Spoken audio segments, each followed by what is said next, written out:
Hey, what's up? It's Jim, and today I'm going to talk about the film Midnight Mary from 1933. Now, this is continuing my quest to review as much of William Wellman's filmography as I possibly can, and this is his last pre-code woman's picture that he made, really, or at least was released. At this point, when he's making female star-driven films, he's gotten a lot better at it than he was before. He was really good with Stanwyck, and this is with Loretta Young, and I think he's also very good with Loretta Young. And Loretta Young, at this time, she's about 19. Very beautiful, very gorgeous. He seemed to know how to use her very well, but he also seemed to be having more fun. I noticed this in the film that came out right before this called Lily Turner. Believing that these were shot in order they were released, it seems to reflect both Lily Turner and Frisco Jenny. It's kind of like a melding between the two. In the direction, there's a lot of fun. Wellman kind of brings in more tricks. He's having a lot more fun. He's being a little more experimental. He's using some of his silent direction in a lot of this film. He's using a lot of gritty pre-code stuff in a certain way. He's doing more with it. It feels like Wellman's having a lot more fun as a director. Like Frisco Jenny, it's about a woman who is on trial for murder. The film starts off with Mary, who's played by Loretta Young, in the courtroom, and the trial is ending and the jury is going in to decide her fate, and she goes with the judge to his quarters and they wait for the verdict to come out. And while she's waiting, she remembers her past while looking at his legal books and the years of all the trials I guess he's tried, and she looks throughout the years of her life basically.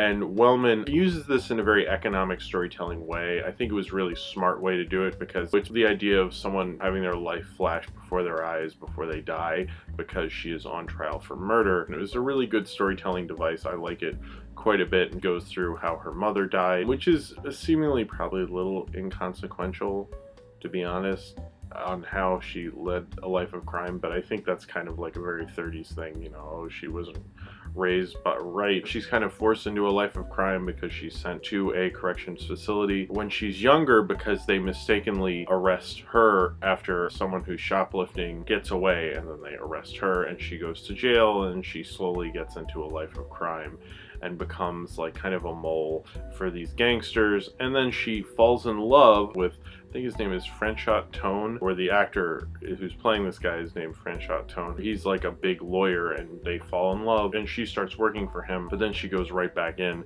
and it kind of sets up why she is in this trial for murder. The thing about the character of Mary Martin is she has to do what she has to do, and the way Loretta Young plays her is like, you can tell Loretta Young is having fun. And I would compare, apparently Loretta Young was the actress who worked with Wellman almost as many times as Barbara Stanwyck did, and I think they have a similar sensibility. Loretta Young in this role, you know, she's really young. She was 19 when she filmed it. There's some say 20, 19, 20, you know, around that age range.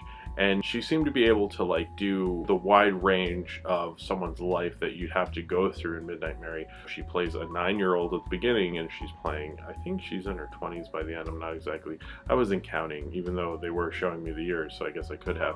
And it is very much a depression movie. It's showing her struggle to get a job and how she basically has to keep going in this life of crime even if she doesn't want to, because there's really no other option for her. Like, there's one point she's looking for a job so much that she puts a hole in her shoe and she has to put newspaper in there just to like give her shoe some lining. Wellman does a cool device where she's looking at neon signs and they say like no jobs here, no jobs, and things like that.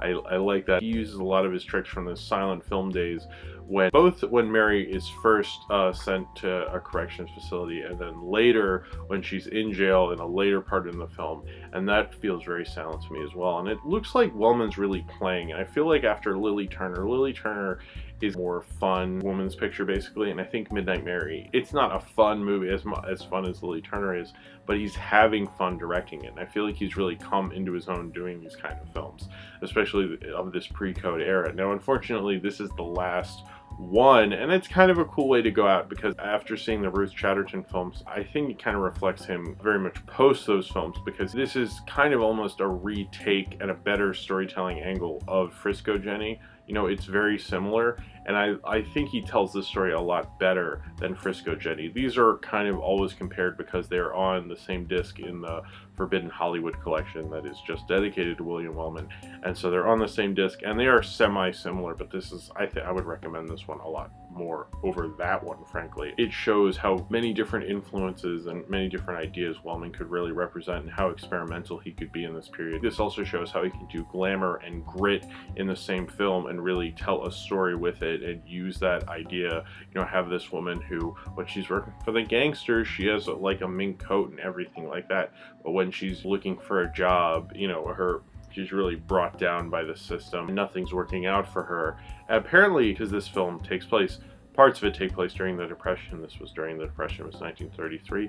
Audiences liked more of the mink coat stuff and didn't like when people were kind of down on their luck. That kind of gritty working class idea is something that Wellman and Warner's at the time were really good at. I guess people wanted an escape from Hollywood. They didn't want their lives reflected back at them. This plays more in the morality of taking on this wealth, even though it's you know, dirty, it's crime basically, rather than leading like a straight life with this nice guy who loves her. Her past is always going to come back to haunt her, and I think showing that you're not part of that world is something that would be very attractive to someone in the Depression, but I didn't live in the Depression, so what do I know? It moves very quickly. It's 74 minutes, but I think, you know, a lot of these, like So Big and Frisco Jenny, they're films that talk about someone's whole life.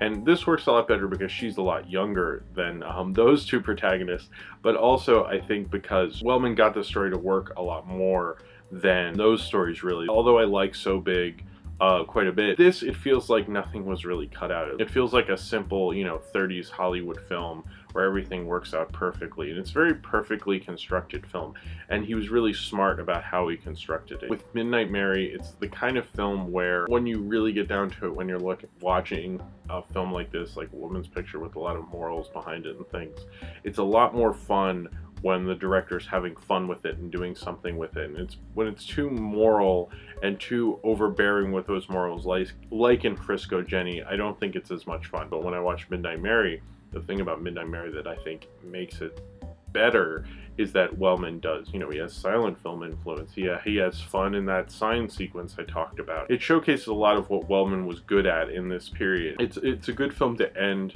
the pre-code women's pictures on, you know, since this was the last film. I think it was a good film to go out on in that little subgenre of the time. He would go on to make other films with female protagonists, certainly, but I think this is really like a certain period of like when you had Stanwyck and Ruth Chatterton, and now this one film with Loretta Young. I think there might have been others, but this is the only one. You know, certain ones I can't find and such, but I think Frisco Jenny kind of almost shows his boredom with the genre, but then Lily Turner shows, hey, I can have some fun with this. They're in a medicine show, let's do something different. And then Midnight Mary almost shows him going more into genre conventions, but playing with them a lot more and directing them a lot better. And I think this film is shot and directed so much better than, you know, Frisco Jenny or a lot of them, maybe with the exception of Purchase Price, which I really like. It's a cool little pre-code woman's picture, and it's a good way to end this kind of period of Wellman's pre-code women films. So if you have seen Midnight Mary and you would like to talk about it, then comment below in the comments and subscribe if you would like to. And the next film in my William Wellman series will be Heroes for Sale, which Loretta Young is also in, and that will be next week, probably Tuesday or Wednesday. And I hope to see you then, and thank you for watching.